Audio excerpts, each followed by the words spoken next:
അവർ creamy cheesy മുരിങ്ങാച്ചപ്പ് pasta is ready. അപ്പം എല്ലാവരും മസ്റ്റ് ട്രൈ അല്ലേ? അതേടോ, നല്ല അടിപൊളി മുരിങ്ങ ചപ്പുണ്ട്. നമുക്കൊരു പാസ്ത ഉണ്ടാക്കാം. അപ്പോൾ കുട്ടികൾക്കും വലിയവർക്കും ഈ മുരിങ്ങ ഇഷ്ടമില്ലാത്തപോലെ പറ്റിക്കാൻ വേണ്ടിയിട്ടുള്ള, അതായത് സിമ്പിൾ സൂത്രമാണ്. അപ്പോൾ നമുക്ക് തുടങ്ങിയാൽ ആദ്യം നമ്മൾ മുരിങ്ങ ചപ്പ് നല്ലോണം കഴുകി വൃത്തിയാക്കി എടുക്കണേ. ഒരു 3-4 പ്രാവശ്യം കഴിക്കോളേ, എന്നാൽ അതിൽ എന്തെങ്കിലും ഉണ്ടെപ്പോൾ ഉള്ളൂ കേട്ടോ. അപ്പോൾ നല്ലപോലെ കഴുകി വൃത്തിയാക്കി മാറ്റി വെക്കാം. പിന്നെ നമുക്ക് വേണ്ടിയത് നമ്മളെ മക്രോണിയല്ലേ, അതായത് പാസ്ത. അപ്പം നമുക്ക് വെള്ളവും ഉപ്പും പിന്നെ ഓയിലും കേട്ടോ.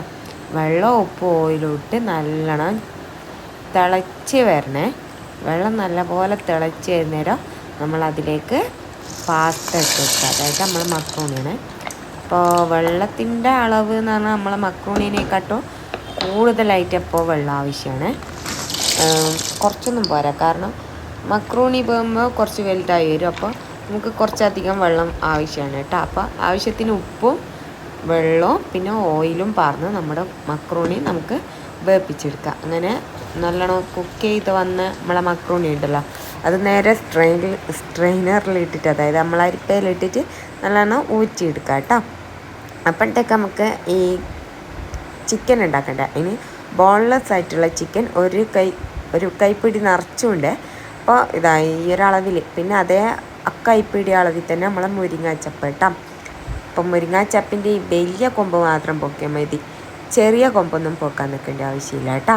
പിന്നെ നമുക്ക് ആവശ്യമായിട്ടുള്ളത് ഒരു 5 സ്ലൈസ് ബ്രെഡാണ്, പിന്നെ ഒരു ചെറിയ പീസ് ക്യാപ്സിക്കം. ഇത് ഈ ഒരു ചെറിയ പീസാൻ വേണ്ട കേട്ടോ. പിന്നെ ആവശ്യത്തിന് നോക്കിയിട്ട് ഉപ്പ് ഞാനിവിടെ 1 സ്പൂണോളം ഇടുന്നുണ്ട്. എന്നിട്ട് നമുക്ക് ഒരാവശ്യത്തിനുള്ള ഒരു ഇത് ഇട്ടിട്ട് ഉപ്പിട്ട് നല്ലോണം അരച്ചിങ്ങെടുക്കണം. അപ്പോൾ നമ്മൾ എണ്ണ കൂട്ടാണ്ട് ഈ അരച്ച മിക്സ് കുഴച്ചെടുക്കുന്നതാണ് ഇതുപോലെ ഇരിക്കുക. അപ്പോൾ നമ്മുടെ കൈമേ കുറച്ച് ഒരു എണ്ണ പുരട്ടിയിട്ട് നമുക്കിത് ഉരുട്ടിയിട്ട് പരട്ടി ഒരു നഗട്സിൻ്റെ ടൈപ്പിൽ കിട്ടും കേട്ടോ. ശരിക്കും പറഞ്ഞാൽ ഇത് മുട്ടയിൽ മുക്കിയിട്ട് ബ്രെഡിൽ മുക്കിയിട്ട് നമുക്ക് എന്ത് പണിയെടുക്കുക, ഓയിലിൽ മുക്കി പൊരിച്ചെടുത്താൽ നമ്മളെ നഗട്സ് ആയി കേട്ടോ. പിന്നെ നമുക്ക് മക്രോണിയല്ല ഇപ്പോൾ ഉണ്ടാക്കുന്നത്, അതുകൊണ്ട് നമുക്ക് മക്രോണിയിലേക്ക് തന്നെ പോവാം. അതിനെന്ത് പണിയെടുക്കുന്ന കുറച്ച് ഓയിൽ, അതായത് ഒരു പൊരിച്ചെടുക്കാനുള്ള ഓയിൽ, ഒരു കപ്പോളം ഓയിലിലേക്ക് നമ്മളെ ഉരുട്ടി പരത്തി വെച്ചിരിക്കുന്ന നമ്മളെ ചിക്കൻ്റെ ഇത് ലോ മുതൽ മീഡിയം ഫ്ലെയിം വരെ ഇട്ട് നല്ലോണം പൊരിച്ചിങ്ങെടുക്കണം കേട്ടോ. ഇത് മൊരിച്ചെടുക്കാനൊന്നും കഴിയില്ല, അതുകൊണ്ട് തന്നെ നല്ലോണം എല്ലാടിയും ഒന്ന് കുക്കായിട്ട് വരുന്നവരെ നമുക്ക് അപ്പുറം ഇപ്പുറം മറിച്ചിട്ട് നല്ലോണം കുക്ക് ചെയ്തിങ്ങെടുക്കാം. എന്നിട്ട് നമുക്ക് നമ്മുടെ ഉള്ളി, ക്യാരറ്റ് ഇതെല്ലാം അരിഞ്ഞൊക്കെ. അപ്പോൾ 2 ഉള്ളിയാണ്, 2 ഉള്ളി, പിന്നെ ഒരു വലിയ ക്യാരറ്റ് കേട്ടോ. പിന്നെ നമ്മൾ നേരത്തെ എടുത്തതിൻ്റെ ബാക്കി ക്യാപ്സിക്കം, മുളക് എല്ലാം ഒന്ന് അരിഞ്ഞ് നമുക്ക് മാറ്റി വെക്കാം. അപ്പോഴത്തേക്ക് നമ്മളെ ഈ ചിക്കൻ്റെ ഇതെല്ലാം വെന്തിട്ടുണ്ടാവും. അപ്പം നല്ലപോലെ കുക്കായി വന്ന് നമുക്ക് ഇത് എല്ലാം മാറ്റി വെക്കാം എണ്ണയിൽ നിന്ന്. പിന്നെ അതിൽ നിന്ന് കുറച്ച് എണ്ണ മാറ്റിയിട്ട് ഒരു 3 സ്പൂണോളം എണ്ണ എടുത്ത് നമ്മുടെ ക്യാരറ്റും ഉള്ളിയും ക്യാപ്സിക്കോ ഉപ്പിട്ട് നല്ലപോലെ വഴറ്റിയെടുക്കാം. ഇത് മീഡിയം ടു ഹൈ ഫ്ലെയിമിലിടാം കേട്ടോ.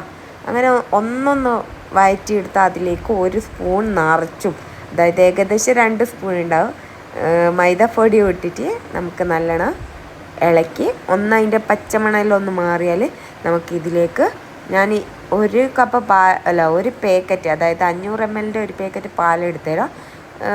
അത്യാവശ്യം തിക്നെസ് ആയിട്ടുണ്ടേനു, അപ്പം കുറച്ചും കൂടി പാലെടുത്ത് കേട്ടോ.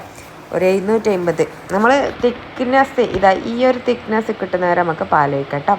പിന്നെ നമ്മൾ കുഴച്ച് വെച്ച് നമ്മൾ മുറിച്ച് വെച്ച് നമ്മളെ ചിക്കൻ മുരിങ്ങാച്ചപ്പ് പൊരിച്ചതും കൂടിയിട്ട് നമുക്ക് ഇളക്കി അതിലേക്ക് പിന്നെ നമ്മളെ മക്രോണിയും കൂടി ഇട്ട് നല്ലോണം ഇളക്കി മിക്സാക്കിയതിന് ശേഷം നമുക്ക് എന്താ എടുക്കുക, നമ്മളെ മൊസിലാറോ ചീസും കുറച്ച് ബട്ടറും പിന്നെ ഒരിച്ചിരി നമ്മളെ ഗരം മസാലപ്പൊടിയാണ്. ഇച്ചിരി എന്ന് വെച്ചാൽ 1/2 സ്പൂണോളം ഗരം മസാലപ്പൊടി ഇട്ട് നല്ലോണം ഇളക്കി മിക്സാക്കി എടുത്താൽ നമ്മൾ അടിപൊളി പാസ്ത റെഡി ആവും കേട്ടോ. അപ്പോൾ ഒരു 5 മിനിറ്റോളം നമ്മൾ ചീസ് മെൽട്ടാകുന്ന നേരം നമ്മൾ വെക്കണേ. അപ്പം ലൈക്ക് സബ്സ്ക്രൈബ് ചെയ്യാൻ മറക്കണ്ട.